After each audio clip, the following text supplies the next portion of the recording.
अस्सलाम वालेकुम। मैं हूं अख्तर अब्बासी और आप देख रहे हैं world sports. Pakistan cricket board की सिलेक्शन कमेटी ने बिलाखिर दौरा नीदरलैंड और एशिया कप 2022 के लिए पाकिस्तान के स्क्वाड का ऐलान कर दिया है। पाकिस्तान का 16 रुकनी वनडे स्क्वाड दौरा नीदरलैंड में पाकिस्तान की नुमाइंदगी करेगा, जबकि 15 रुकनी squad Asia cup T20 format में खेला जाने वाला एशिया कप 2022 में पाकिस्तान की नुमाइंदगी करेगा। और जो स्क्वाड के हवाले से बहुत ज़्यादा खबरें सामने आ रही थी, पाकिस्तान क्रिकेट बोर्ड के ज़राए के मुताबिक वो दुरुस्त साबित नहीं हुई। ख़ास तौर पर शोएब मलिक के हवाले से, जिसके बारे में बहुत सारा लोग कह रहे थे, इवन मैं भी कह रहा था, और ऐसा होना भी चाहिए था क्योंकि ये इवेंट जो है एक ऐसी कंडीशन में खेला जा रहा है जो कि शोएब मलिक के लिए बहुत ज़्यादा आइडियल है। और पाकिस्तान के जो मिडल ऑर्डर बैट्समैन है वहाँ पर एक भी ऐसा काबिल एतमाद मैच फिनिशर प्लेयर नहीं है। खुशदिल शाह ने अलबत्ता एक दो वनडे मैचेस में अच्छी कारकर्दगी ज़रूर दिखाई थी, लेकिन शोएब मलिक जैसा मुतबादिल पाकिस्तान के पास फ़िलहाल मिडल ऑर्डर में कोई भी नहीं है। इसलिए शोएब मलिक को कम अज़ कम एशिया कप 2022 के स्क्वाड में लाजमी होना चाहिए था। और ये पाकिस्तान के सेलेक्टर्स की या फिर कप्तान बाबर आजम की जानिब से बहुत बड़ा ब्लेंडर हुआ है।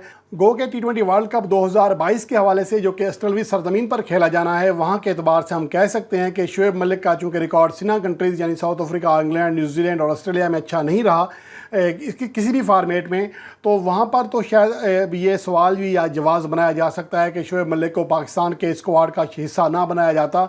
लेकिन UAE में और एशियन कंडीशन में शानदार रिकॉर्ड है शोएब मलिक का, और ख़ास तौर पर भारत के ख़िलाफ़ और श्रीलंका के ख़िलाफ़ उनका जो रिकॉर्ड है। और फिर सबसे बड़ी बात यह है कि पाकिस्तान को मिडल ऑर्डर में एक अच्छा बैट्समैन उसकी ज़रूरत है। जैसा कि रिकी पोंटिंग ने कहा कि T20 वर्ल्ड कप 2022 के हवाले से ICC की एक वेबसाइट पर अपने पैगाम में कहा था कि पाकिस्तान टीम पर वो ज़्यादा इसलिए इंसार नहीं कर रहे, उनको फेवरेट नहीं कर रहे क्योंकि उनका जो मिडल ऑर्डर है वो ज़्यादा अच्छा परफॉर्म नहीं कर रहा। उनकी जो पूरी टीम है उनके ओपनर पर गिर्द घूम रही है, रिजवान और बाबर आजम की कारकर्दगी पर। तो ऐसा ही है, अगर खुदा ना करे जिस मैच में ये दोनों प्लेयर नाकाम होंगे तो पाकिस्तान के साथ बहुत ज़्यादा मसला खड़ा हो सकता है। और ऐसा नहीं हो सकता कि जो आपके खिलाड़ी हैं पूरे टूर्नामेंट में वही चलें। गो के ये हमारे ऐसे ओपनर्स हैं, माशाल्लाह उनकी जो कारकर्दगी है उसमें तसलसल ज़रूर है, लेकिन बहरहाल अब ये एक जो बात आ रही है कि हमारा जो मिडल ऑर्डर है वो इस बात का मुतामिल नहीं हो सकता था कि उसके पास कोई भी तजर्बाकार खिलाड़ी ना हो। ख़ास तौर पर मोहम्मद हफीज़ की रिटायरमेंट के बाद लाजमी था कि शोएब मलिक को वनडे स्क्वाड में T20 स्क्वाड में शामिल किया जाता है एशिया कप 2022 के लिए।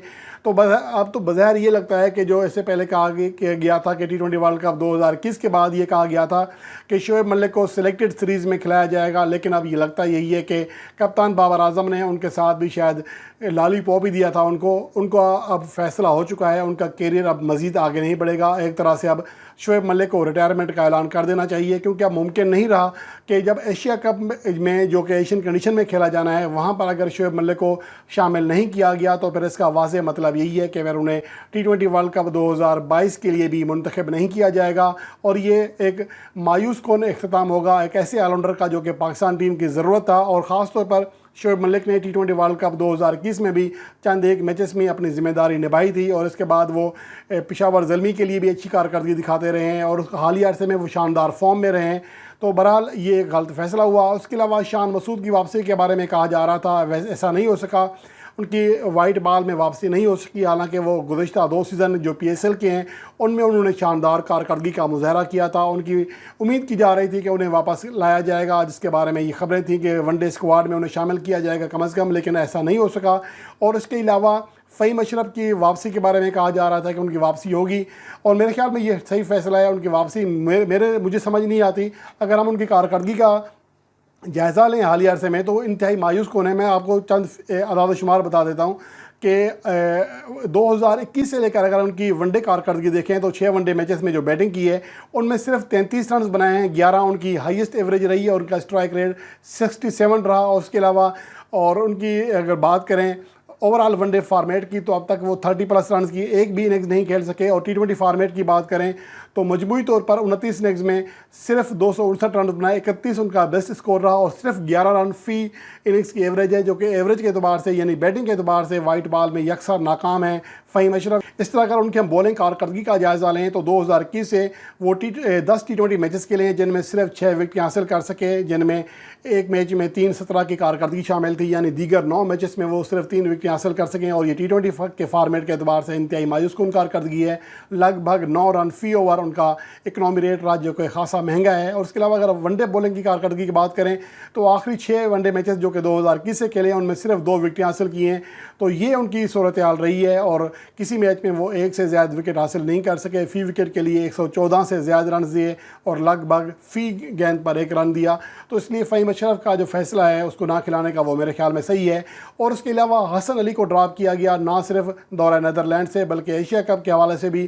حالانکہ ان کی جو کارکردگی رہی تھی گزشتہ سال وہ زیادہ اچھی تھی, لیکن T20 world cup test format میں اچھی کارکردگی تھی, لیکن T20 ورلڈ کپ 2021 میں خاص طور پر ان کا جو ڈراپ کیا جانے والا کیچ تھا وہ زیادہ مشہور ہوا. اور آج بھی لوگ یہی سمجھتے ہیں کہ T20 ورلڈ کپ 2021 جو ہم نے ہارا تھا سیمی فائنل کینگروز کے خلاف, اس میں سب سے بڑا کردار حسن علی کے ڈراپ کیچ کا تھا. یہ بہرحال ایک پرسپشن ہے ان کے حوالے سے, لیکن ان کی جو کارکردگی ہے گو کہ حالیہ انگلش کاؤنٹی سیزن میں وہ اچھی کارکردگی دکھانے میں کامیاب رہے, اچھی فارم میں رہے, لیکن پاکستان کے لیے وہ زیادہ بہتر کارکردگی نہیں دکھا سکے. کینگروز کے خلاف انہیں موقع دیا گیا, وہاں پر بھی وہ ناکام ہوئے, تو اس لیے انہیں آرام دینے کا فیصلہ کیا گیا, بلکہ ایک طرح سے ڈراپ کر دیا گیا جسے صرف آرام کا نام دیا گیا ہے.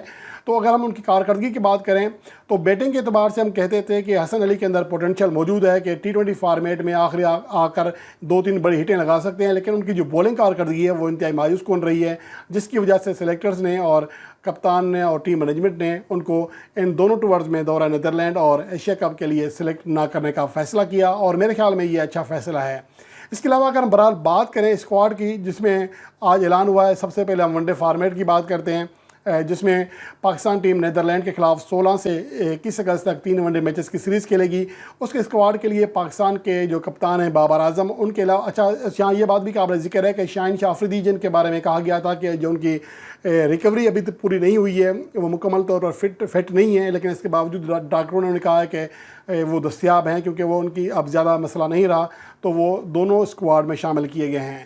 بہرحال دورہ نیدرلینڈ کے لیے اگر پاکستان کے ون ڈے اسکواڈ پر نگاہ ڈالیں تو کپتان بابر اعظم اور نائب کپتان شاداب خان کے علاوہ جو اسکواڈ میں شامل ہیں ان میں عبداللہ شفیق, فخر زمان, حارث رؤف, امام الحق, خوشدل شاہ, محمد حارث, محمد نواز, محمد رضوان, محمد وسیم جونیئر, نسیم شاہ. اور نسیم شاہ کا کم بیک ہوا ہے دونوں اسکواڈ میں, اس سے پہلے وہ ڈراپ تھے. سلمان علی آغا کو ون ڈے اسکواڈ میں شامل کیا گیا. اس کے علاوہ شاہین شاہ آفریدی, شاہ نواز ذہانی اور زاہد محمود کو شامل کیا گیا ہے ون ڈے اسکواڈ میں. گو کہ ون ڈے اسکواڈ میں بہت زیادہ تبدیلیاں دیکھنے کو نہیں ملی, لیکن چند ایک تبدیلیاں بہرحال ہیں. اور اس کے علاوہ اگر ہم ایشیا کپ کے حوالے سے پاکستان کے T20 اسکواڈ کی بات کریں تو کپتان بابر اعظم اور نائب کپتان شاداب خان کے علاوہ جو دیگر کھلاڑی ہیں ان میں آصف علی ہیں. گو کہ آصف علی کی کارکردگی حالیہ عرصے میں زیادہ بہتر نہیں رہی, لیکن T20 ورلڈ کپ 2021 میں انہوں نے انہی UAE کی کنڈیشن میں ثابت کیا تھا کہ وہ ایک پنچ ہٹر بلے باز ہیں, اور اس لیے ان کو ایک بار پھر موقع دینے کا فیصلہ کیا گیا. بہرحال دیگر کھلاڑیوں میں فخر زمان, حیدر علی, حارث رؤف, افتخار احمد, خوشدل شاہ, محمد نواز, محمد رضوان, محمد وسیم جونیئر, نسیم شاہ, شاہین شاہ آفریدی, شاہ نواز ذہانی اور عثمان قادر کو شامل کیا گیا ہے. یہ پاکستان کا اسکواڈ ہے ایشیا کپ جو کہ T20 فارمیٹ میں کھیلا جائے گا. اور اگر میں اسکواڈ کی بات کروں تو پاکستان کا اسکواڈ قدرے بہتر لگتا ہے, لیکن میرے خیال میں مڈل آرڈر میں ابھی پھر ایک بار پھر کہوں گا کہ شعیب ملک کی جو کمی ہے وہ بہت زیادہ محسوس ہوگی, اور افتخار احمد کی جگہ کم از کم انہیں بآسانی موقع دیا جا سکتا تھا. اور اگر ہم افتخار احمد کی کارکردگی کا جائزہ لیں تو وہ زیادہ اچھے نہیں رہے, خاص طور پر جب پاکستان کے لیے حالیہ عرصے میں کھیلے ہیں, تو ان کی جگہ لازمی طور پر شعیب ملک کو ہونا چاہیے تھا.